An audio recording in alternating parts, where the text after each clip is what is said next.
안녕하십니까. 이번 영상은 학종을 준비하는 학생들을 위해 서울대 공학계열 세특 사례를 분석하는 영상입니다.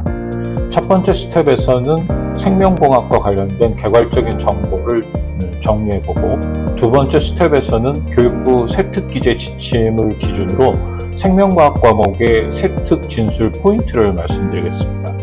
세 번째 스텝에서는 서울대 화학생물공학부 합격자 세특 중에서 한국사 과목을, 그리고 네 번째 스텝에서는 서울대 화학생물공학 계열 합격자 물리학 세특 특징을 살펴보겠습니다.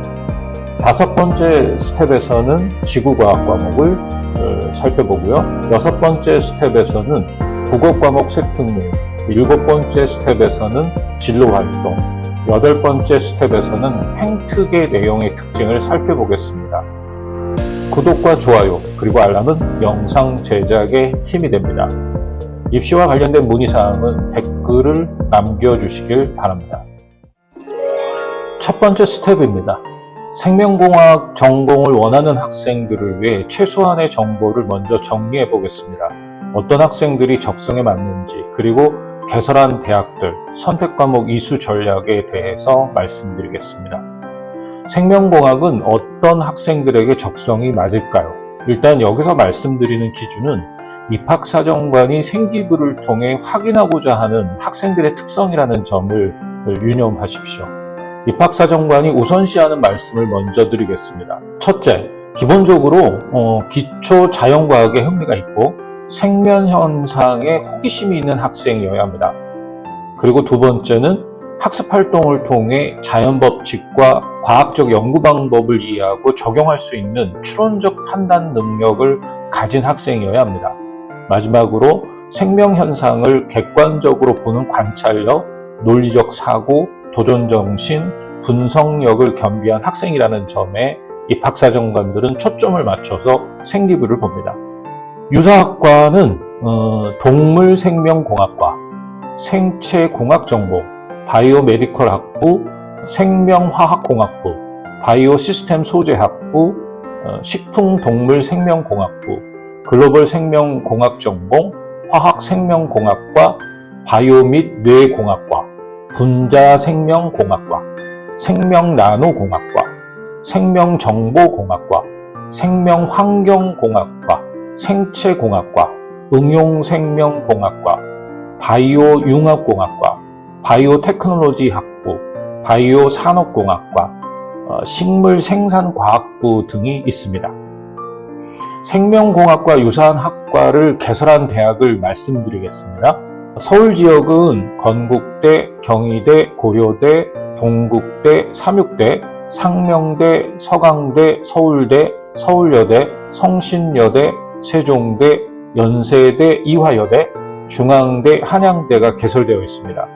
수도권 지역은 카톨릭대, 수원대, 신경대, 한경대, 한국산업기술대, 한국외대글로벌, 한양대 에리카 등에 개설되어 있습니다.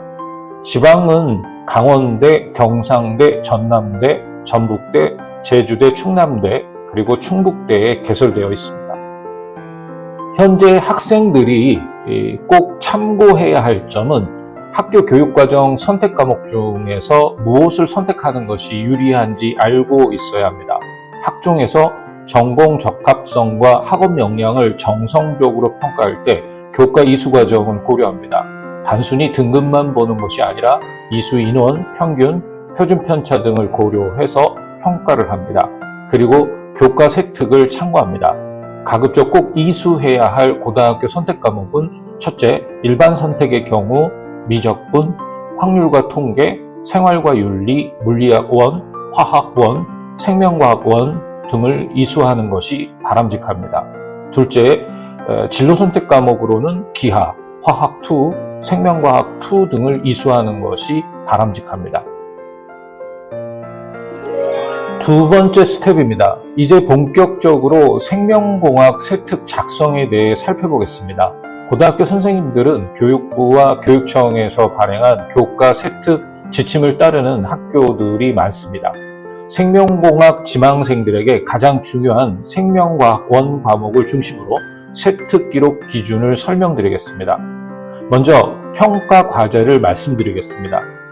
몸의 방어 작용을 이해하고 염증이 일어나는 과정에 대한 글 작성하기, 그리고 모형으로 응집 반응을 나타내보고 혈액형을 판정하며 항원 항체 반응과 관련지어 설명하기, 이렇게 두 가지 과제에 대한 세특입니다.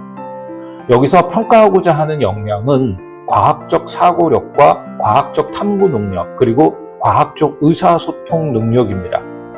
모든 평가는 학습 목표가 있습니다. 다른 말로 성취 기준이라고도 합니다. 학생이 수업 활동이나 수행 평가를 통해 한 행위를 통해 성취 기준에 도달했는지를 파악합니다. 기재 예시를 보면 상중하 세 가지 평가 기준이 제시됩니다. 각각의 기준의 서술어를 유심히 보십시오. 평가 기준 상은 예방과 치료에 대해 사례를 들어 설명할 수 있다라는 표현이 나오고, 평가 기준 중은 작용을 설명할 수 있다. 그리고 평가 기준 하는 구분할 수 있고 병원체를 예를 들어 말할 수 있습니다라는 서술어가 나옵니다. 이를 기준으로 작성된 생명과학 1 교과 세특의 내용을 살펴보겠습니다. 역시 내용도 중요하지만 수식어와 서술어의 진술상 특징에 초점을 맞춰서 읽어주십시오. 검정색 글씨는 교사의 총평에 해당하는 내용입니다. 총평에 나타난 수식어 또는 서술어, 즉 열의를 갖고 참여함, 과정을 통해 사고력과 탐구 능력이 향상됨, 이 문구에 초점을 맞춰야 됩니다. 그리고 붉은색 글씨는 학생의 역량을 기술하고 있습니다. 증거를 바탕으로 추론하는 능력과 실험을 통해 지식을 구성하는 모습을 확인함. 아마도 담당 선생님은 성취 수준 상을 기준으로 작성을 했을 것으로 추정됩니다. 사실상 이 두 문장이 입학사정관에게는 매력적인 문구입니다. 파란색 글씨가 학생의 성취 수준을 의미하고, 녹색 글씨는 수행 과정 및 결과 등을 의미합니다. 이렇게 보면 반드시 세특을 작성할 때 탐구 과제 내용이나 수행 평가 내용도 중요하지만, 보다 더 중요한 것은 어떤 수식어와 서술어를 사용해서 평가하는지가 중요합니다. 물론 전공 관련 독특한 사례가 담기면 금상첨화입니다. 하지만 입학사정관은 각 고등학교 교육과정과 연계된 내용을 대동소이하다고 판단합니다. 평가 기준 상중하에 따른 서술어와 수식어를 어떻게 작성하느냐가 중요합니다. 물론 이 부분은 교과 선생님의 몫이기는 하지만 학생 여러분들도 이 예시를 참고하시길 바랍니다. 세 번째 스텝입니다. 이번에는 서울대 화학생물공학부 합격자 한국사 세특 사례를 살펴보겠습니다. 공학계열 이수 과목과 거리가 있는 과목이긴 합니다. 간략하게 특징만 말씀드리겠습니다. 한국사 과목을 통해 학업 태도와 전공의 관련 역량을 알 수 있게 하는 내용입니다. 특히 적극적인 모습을 보임, 열의가 보임, 종합적으로 유추하여 이해하는, 역사적 사고력이 뛰어난 학생임, 이런 진술을 통해 학생의 학업 태도와 학업 역량이 드러나고 있습니다. 네 번째 스텝입니다. 이번에는 서울대 화학생물공학부 합격자의 물리학 세특 사례를 살펴보겠습니다. 공학 계열을 지원하는 학생들에게 중요한 과목입니다. 이번 세특은 학업 태도 또는 학업 외 소양을 알 수 있는 세특입니다. 세특 내용의 진술상 특징은 점층적으로 진술하고 있다는 점이 특징입니다. 학습 과정, 관찰한 내용에서 의견으로 진술하고 있습니다. 전체 내용을 읽지 않도록 하겠습니다. 그러나 첫 문장에서 이 문구에 초점을 맞춰 주십시오. 수행하여 보고서를 작성해 발표함 이라는 서술어로 첫 번째 학습 행위가 나타나고, 두 번째 문장에서 설명함이라는 서술어로 마무리하고 있습니다. 두 번째 학습 행위가 나온 셈이죠. 그리고 세 번째 문장 서술어에는 심화 학습을 하고 공식을 유도함이라는 서술어 속에 세 번째 학습 행위가 등장합니다. 학습 행위 첫 번째, 두 번째, 세 번째가 점층적인 성격을 띠고 있습니다. 마지막 문장에서는 학습 능력과 탐구 능력이 우수하며 라는 역량 진술이 나오고 있습니다. 융합적 문제 해결 능력이 뛰어남이라는 총평이 나타나고 있습니다. 5번째 스텝입니다. 서울대 공학계열 합격자의 지구과학 세특 사례를 살펴보겠습니다.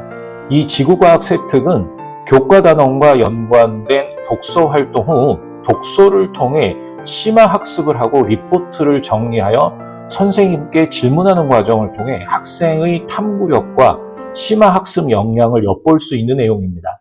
교과 단원은 우주라는 단원을 학습을 하는 과정에서 코스모스, 천문학 콘서트, 우주 속으로 간다 등 3권의 책이 등장하고 있습니다. 수업과 독서 활동이 연계되는 것은 서울대에서는 매우 긍정적으로 보는 내용이기도 합니다. 하지만 보다 중요한 것은 진술 방식에 있어서 자료를 조사하여 정리함이라는 서술어가 나오고요. 공부를 하여 질문하였으며 라는 서술어가 나옵니다. 구체적으로 정리함이라는 서술어가 나옵니다. 탐구하는 자세와 적극성이 엿보이는 행위입니다. 단, 아쉬운 점이 한 가지가 있습니다. 써주시는 선생님이 우수하다, 적극적이다와 같은 평가적 진술이 없다는 점입니다. 수험생 여러분들은 이 점을 참고하시길 바랍니다. 6번째 스텝입니다. 이번에는 서울대 화학생물공학부 합격자의 국어 세특 사례를 살펴보겠습니다.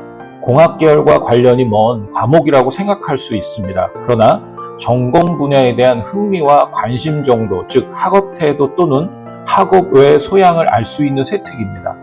각 문장의 서술어를 통해 입학사정관이 초점을 어디에 맞춰서 읽는지 살펴보겠습니다.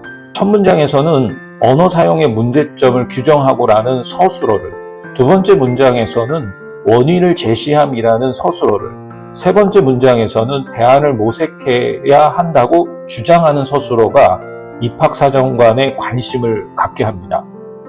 짧은 문장이지만 문제인식, 원인 분석, 대안 순으로 학습 활동을 파악하게 해줍니다.